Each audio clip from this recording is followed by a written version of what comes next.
अगर अचानक भूख लग जाए तो ब्रेड पानी में डालें और कमाल देखें, बहुत ही मज़ेदार और लाजवाब रेसिपी आज मैं आप लोगों के साथ शेयर करने लगी हूँ। तो अस्सलाम वालेकुम, मैं हूँ उस्मा और आप देख रहे हैं मेरा YouTube channel tasty recipe by Usma. तो जल्दी से रेसिपी को स्टार्ट कर लेते हैं। इधर लूँगी 2 अदद ब्रेड के पीसीज और इसको मैं अच्छे तरीके से पानी में डिप कर देती हूँ दोनों साइडों से। ये देखिए, आपने ब्रेड को दोनों साइडों से अच्छे तरीके से पानी में डिप कर देना है। इसके बाद हम पानी जो है ये ब्रेड का अच्छे तरीके से निचोड़ लेंगे अपने हाथों की मदद से। आपने दबा दबा के जो तमाम पानी है वो अच्छे तरीके से निचोड़ देना है और इसको हम साइड पे कर देते हैं।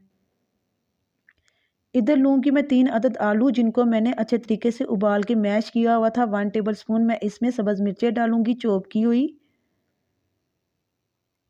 और 3 टेबल स्पून मैं इसमें डालूँगी चॉप किया हुआ प्याज। प्याज का भी पानी हम अच्छे तरीके से निचोड़ लेंगे। हाफ़ टी स्पून इसमें नमक जाएगा, 1 टीस्पून इसमें रेड चिली जाएगी, हाफ़ टी स्पून इसमें धनिया पाउडर जाएगा, हाफ़ टी स्पून इसमें चाट मसाला जाए, ज़ीरे का पाउडर जाएगा, 1 टीस्पून इसमें चिली फ्लेक्स ऐड कर देंगे, हाफ़ प्याली इसमें पुदीना और धनिया बारीक कटा हुआ ऐड कर देंगे और जो ब्रेड हमने निचोड़ के रखी हुई थी वो इसमें ऐड कर देते हैं।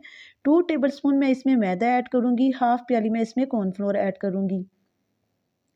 ये तमाम चीज़ें डाल के अब हम इसको अपने हाथों की मदद से अच्छे तरीके से मिक्स कर लेते हैं और अगर आपको लगे कि इधर नमक मिर्च कम है तो आप अपने टेस्ट के मुताबिक इसमें डाल सकते हैं।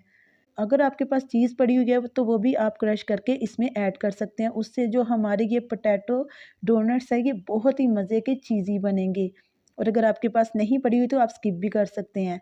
तो देखें, ये डो जो है ये बन के रेडी हो चुकी है। अब हम इसके प्यारे प्यारे से पोटैटो डोनट्स जो हैं ये तैयार कर लेते हैं। हाथों पे थोड़ा सा ऑयल लगाएंगे। सबसे पहले इसको गोल गोल घुमाएंगे और आसानी से अपनी फिंगर की मदद से इसके अंदर एक सुराख कर लेंगे। ये देखें, इसी तरीके से तमाम जो आपने डोनट्स हैं वो इसी तरीके से रेडी कर लेनी है और इसको हम आधे घंटे के लिए फ्रिज में रख देते हैं। अच्छा जी, अब हम इधर लेंगे पैन और इसमें मैं डालूंगी 1 कप ऑयल या घी का। इसको हम अच्छे तरीके से घी को गर्म कर लेंगे और तमाम डोनट जो हैं इसमें फ्राई कर लेते हैं। और अगर आप इसको और ज़्यादा क्रिस्पी बनाना चाहते हैं तो आप इसको अंडा और क्रम्स लगा के बनाएंगे तो ये बहुत ही खस्ता और बहुत ही क्रिस्पी तैयार होंगे। लेकिन मैंने इनको इसी तरीके से फ्राई कर लिया। इसी तरीके से भी ये बहुत ही मज़े के तैयार होते हैं। तो ये तमाम जो सामान है ये हमारे किचन में मौजूद ही होता है। कम बचत वाली ये रेसिपी है, आसानी से बन जाती है। कोई भी चीज़ आपको बाज़ार से लाने की ज़रूरत नहीं है। किचन में मौजूद सामान से ही हम ये डोनट जो है ये तैयार कर लेते हैं और आसानी से बनने वाली रेसिपी अगर आपको मेरी पसंद आ रही है तो प्लीज़ वीडियो को लाइक कर दें और अपने दोस्तों के साथ ज़्यादा से ज़्यादा शेयर कर दें। और जब तक कि ये डोनट तैयार हो रहे हैं और मैं आप लोगों के साथ एक दुआ शेयर कर देती हूँ। ये दुआ जो आपको स्क्रीन पे शो हो रही है, आपने ये सुबह शाम पढ़नी है। अगर आपको किसी भी किस्म की परेशानी है तो वो इंशाल्लाह ताला दूर हो जाएगी।